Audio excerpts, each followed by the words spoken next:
प्रजासत्ताक दिनाच्या निमित्ताने देशभर विविध उपक्रम साजरे होत असताना अमरावती पोलीस दलातील एका कर्मचाऱ्याने पाण्याखाली तिरंग्याला मानवंदना देत अनोख्या देशभक्तीचा परिचय दिला आहे. चला पाहूया त्यांच्या या विक्रमी कामगिरीची विशेष झलक.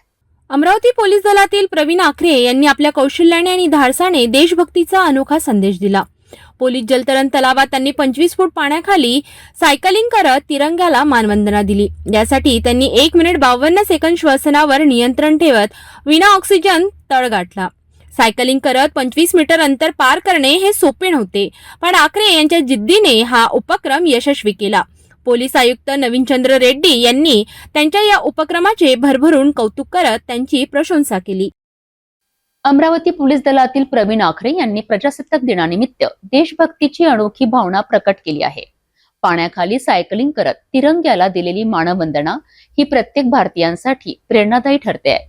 अशा धाडसी आणि प्रेरणादायी पोलीस कर्मचाऱ्यांमुळेच देशाचा आत्मविश्वास उंचावतोय. त्यांचे मनपूर्वक अभिनंदन.